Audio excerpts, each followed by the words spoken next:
That's a big moment, Kyle. One that deserves examination. DarbyCast, WildCard Friday. Kyle and I were just talking about when babies say their first words. What used to be like mama, dada. It's probably not that anymore. It's Alexa, Siri, Pornhub.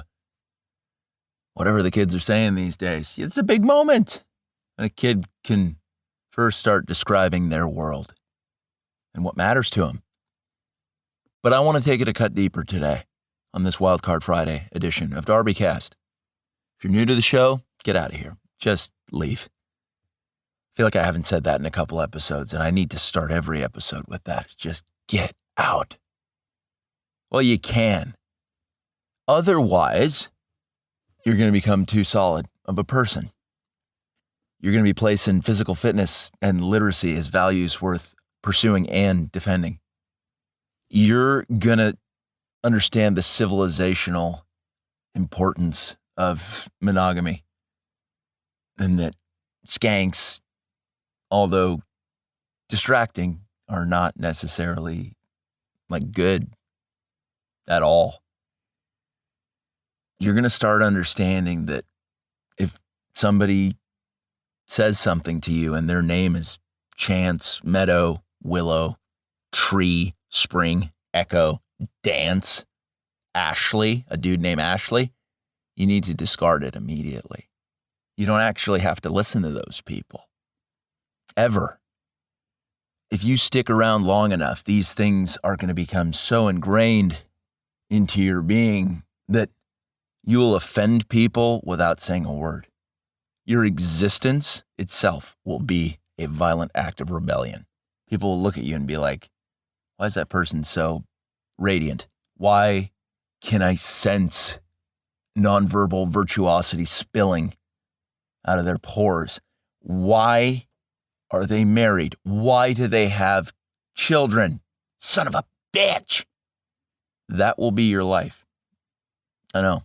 Sounds rough, right? Being a great person. Other people are so envious of you that they can do little else than have neurotic breakdowns as you stroll by wearing shorts that are above the knee. Whether you're a guy or a gal, you're just wearing shorts above the knee. That is a byproduct of listening to DarbyCast, and I don't think that's a bad thing in the slightest. If you're on the fence about knee-high shorts, maybe you stick around. If you're vehemently against them, I applaud your departure. Get the hell out of here. In fact, I don't know why you stuck around this long. But it's WildCard Friday. It is. Talking about baby's first words, but if we take it a cut deeper, what about a child's first good question? Like a real question. Because I saw this the other day. The individual wasn't a child, though. The individual was in his 60s, and his name's Bill Maher. I occasionally watch left-leaning shows, partially because they're hilarious.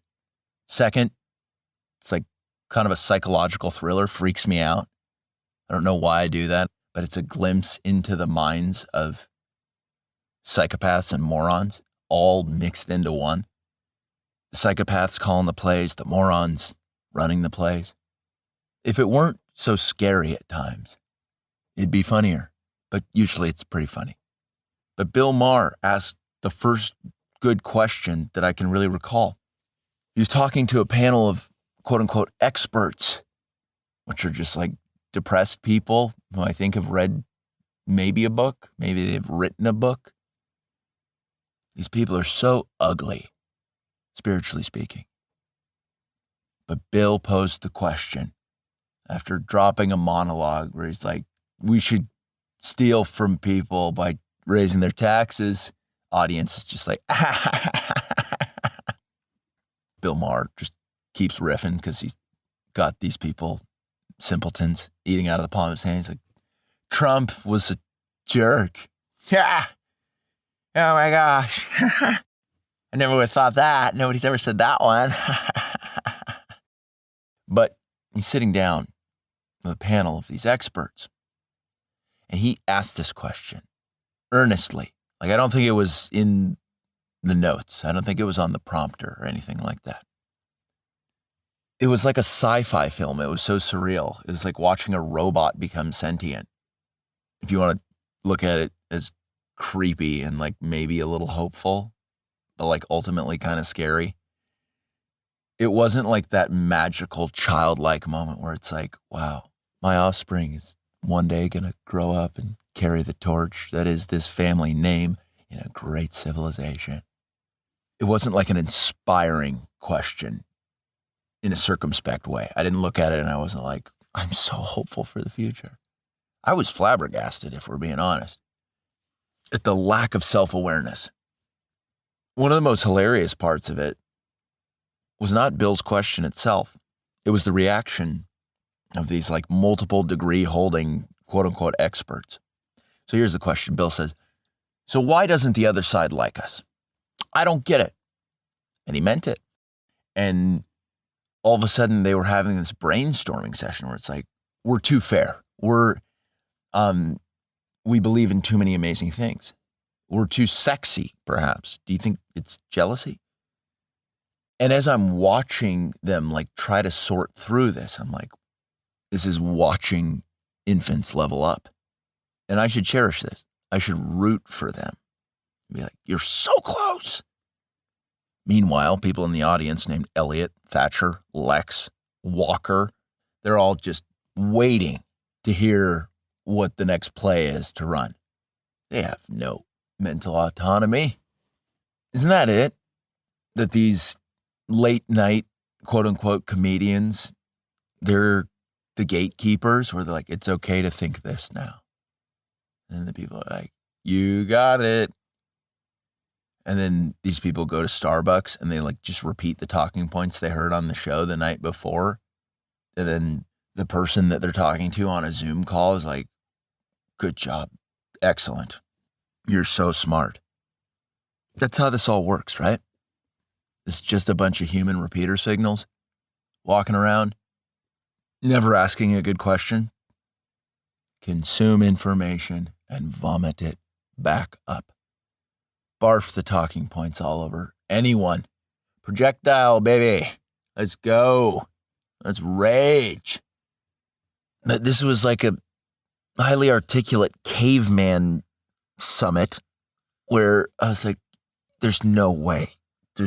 This has to be a skit. There's no way that you people can be at this level of influence and not have even a shred of understanding why people don't like you. This makes no sense. We've offered to raise people's taxes to pay for crack pipes in the name of racial equity. What's there not to like about that? Must be some kind of racism. That's the only reason these people don't like us is because of our year-round tan. That's it. That's the only thing we can. What else could it be? There's no way the way we behave and the things we say upset people. Because we're good people, right? Anyone want a 69 or something to celebrate? No, over-sexualizing the culture, that's not a problem. Come on, let's 69 to celebrate. Who's with me? Here's the question. Are these people not aware? Are they not self-aware because they have no souls and they're just biological automatons consuming calories and taking deuces places and shooting up drugs? Are they incapable of self-awareness, or are they just so terrified of it because they would have to face themselves? Be like, I'm an asshole. And I have no idea what I'm talking about. I've been repeating nonsense for like the better part of a decade. And not once have I ever thought about anything long term. Like where things are headed.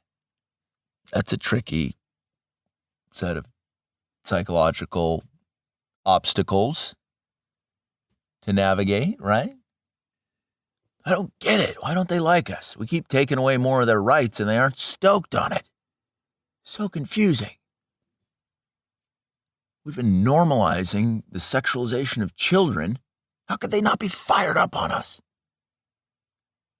How could it be that holding people's ability to support themselves, how could it be that threatening to take that away if somebody says the wrong thing, why aren't they bought in on this?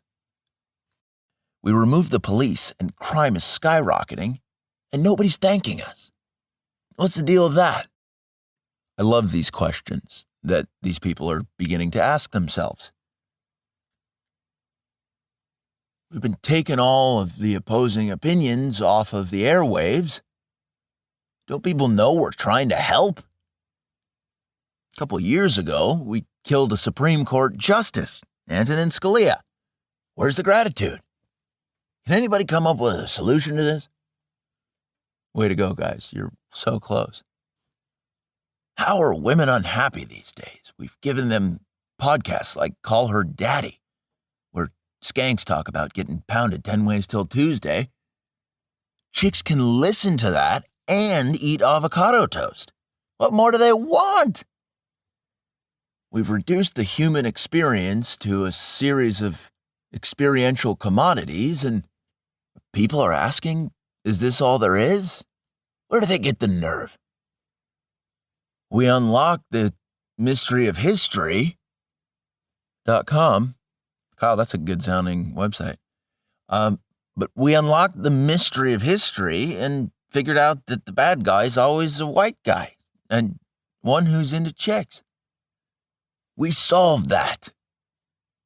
Now, where's our parade? Now, here's a good question. Was Bill Maher in this scenario when he's like, why don't they like us? Was he being serious? Or was this just a high-level advanced commie technique to further gaslight the audience into believing more of their own bullshit? We've been scrubbing the internet of all things that go counter to our inverted story about the nature of reality using mechanisms of government and business. And the other side are fascists for not liking that. Why is that? In the audience, Elliot, Thatcher, Lex, and Walker, also Chance, they're all like, yeah, doesn't make sense to me either, Bill. It's like, well, yeah, of course it doesn't. Yeah, you might not have a soul. And don't get me wrong, if people started kind of shaking off the cobwebs and stepping out of the fog, we would experience mass pandemonium. And truth be told, it might be right around the corner. There very well could be a mass awakening event. But a mass awakening event isn't any sort of fairy tale where people are like, oh, we just realized that we suck. All right, let's get this thing back on track. It would be pandemonium. It will be pandemonium. I see this as all but an inevitability. People finally coming to their senses and be like, wow, all the information presented to me in digital media is meant to keep me mentally enslaved and fired up on a status quo that will ultimately end in my extermination or expiration. We want to take people's guns away so they can be safe. Don't they get it? We are such good people. Makes no sense. I'm playing with fire here because, what if an episode like this made its way into somebody's ears and they were kind of maybe baked or something and they were open to new ideas? And then all of a sudden they realized that they were kind of a human robot and that's the play they'd been running for a really long time. Imagine being in a legalistic marriage where you got married at an Apple store, not a church, and then one of the two wakes up, but the other one's just forever perpetual robot mode. That would drive a person insane, right? To be contractually obligated to stick with an NPC. I've never even gotten into the NPC meme on this show. Kind of surprising, but it's something that's worth highlighting. People who have no internal monologue. Potentially neurologically incapable of asking self-reflective questions. Can you imagine what that would be like? That self-examination was forever out of your grasp? Boy, that sounds pretty batty. But I guess there's some people that are like that. There's some people who, if you ask them to close their eyes and imagine an apple, they're like, how do I do that? It's like, goodness gracious. We are living in some pretty different times. Imagine your whole life you didn't have an internal monologue, and then one day you could think. Boy, would that be super weird. That sounds really nuts, right? Gotta have a little compassion for these people. That's like a chimps in space moment, right? It's like, no matter how this goes, he's not gonna be okay at all. Or she. What does that even look like?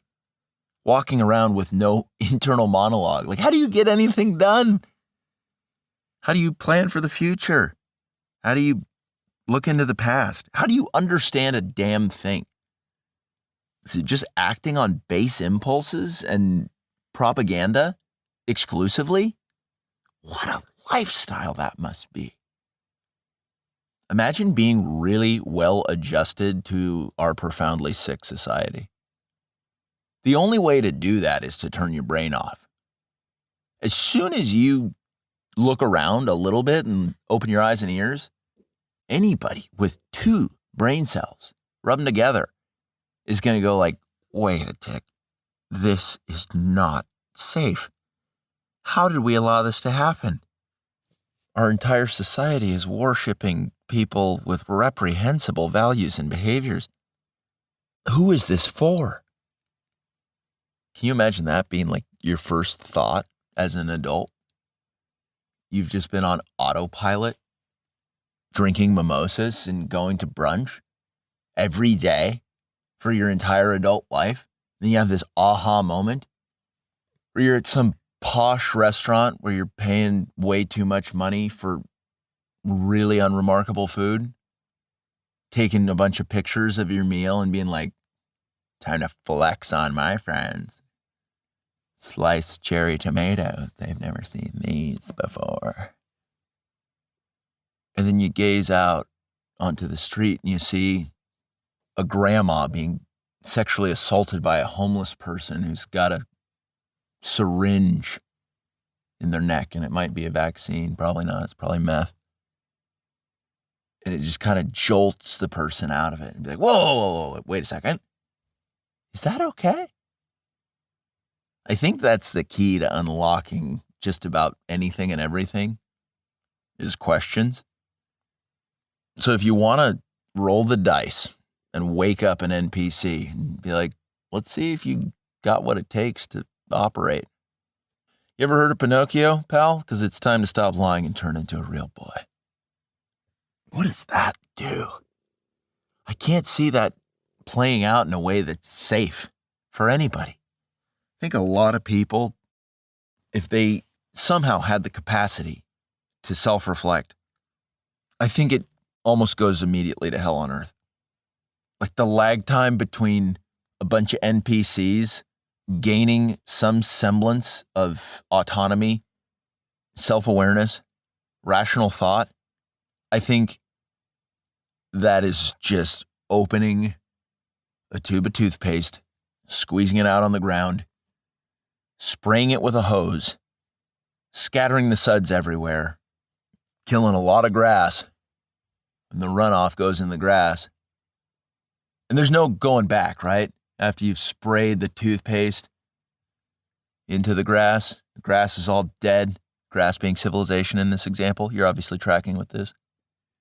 You can't put the suds, congeal it back into toothpaste, and then shove it back in the tube and return it to the store and say, I have no use for this. And I'm not going to lie to you, I've been a toothpaste squeezer for years, where I've been just asking questions and throwing my perception of reality out there to people. But occasionally I have those moments where I'm like, do I even want to get these people to self-reflect? That sounds so dangerous. What am I doing? But it's not really for those people, right? It's for the other people like yourself listening to the show who occasionally might look yourself in the mirror and be like, am I taking fucking crazy pills? I feel like just about everyone around me is like slipping into a deep and irreversible psychosis. Does anyone else see it? I think that's why a lot of people come to the DarbyCast, because they're just like, oh, thank goodness somebody else sees it. Oh, I needed this. People are just tired. They're exhausted by the NPCs, but also exhausted by the psychopaths who have used mass media to pilot these drones. It's like, can you stop? Listen, you played your game and you played with your toys for a really long time, but like, things are so out of hand now. But like I said, the grass is dead. In a lot of ways. We subtracted God from every element of culture possible, and now people are worshiping themselves and going insane. We're the heroes. Don't people get it? What a show, right? What an absolute show. I don't know if this, Kyle, how's my tone on this one? Is it frustrated? Is it inquisitive? Is it honest? Is it D, all the above? Kyle? Kyle, I'm not going to lie. When we first started doing this show, you were NPC adjacent. You understood a lot of my jokes, but a lot of them went over your head. That's how I can test people without like really throwing a wrench in their gears and being like, I'm just going to boot up this NPC and try to make them human. You got to kind of just say some weird stuff and see if they laugh. And if they can appreciate the absurdity of all things American culture, the hijacking of American culture, the pivot away from the nuclear family into radical individualism that doesn't benefit anyone except for the psychopathic string pullers that are really rooting for a lot of people to die. That's their sole mission in life, is to murder people. Let's take a quick look at that. You know how people are obsessed with serial killers? And you just think that there's these psycho lone wolves? Let me ask a good question. What if some of those lone wolves had higher aspirations for murdering more people, and they also did it with other people that they knew in a coordinated fashion? Just food for thought. Kyle, I feel like we should wrap this up, and I should do it on a high note. If you are a sentient being and you've made it to the end of this episode, which would suggest that you are in fact sentient, I like that about you. I appreciate it. And you should appreciate that about yourself. Despite the fact that, like, things are pretty bonkers right now. Things are bogus. Let's just call a spade a spade. We'd ride the wave, metaphorically speaking. I don't know how to surf, but I can surf the wave of whatever the hell this is. Cowabunga, motherfucker. That's it, right? Link up with other people who have coherent, sentient thoughts and can self-reflect. That's probably something worth pursuing. I had an aha realization many years ago that many of the people with whom I interacted were in fact meat robots, and that they were not satisfying my soul. In fact, I was getting frustrated interacting with them because, well, they had no idea what they were talking about and couldn't string thoughts together nor have any kind of fluid dialogue, answer questions, ask good questions, or any of the like. So I was like, I need to branch out and find people who can do that. And so I did. And I hope for nothing but the same for you. That's DarbyCast for you. That's WildCard Friday. And this is a whodunit.net. Kyle, buy it.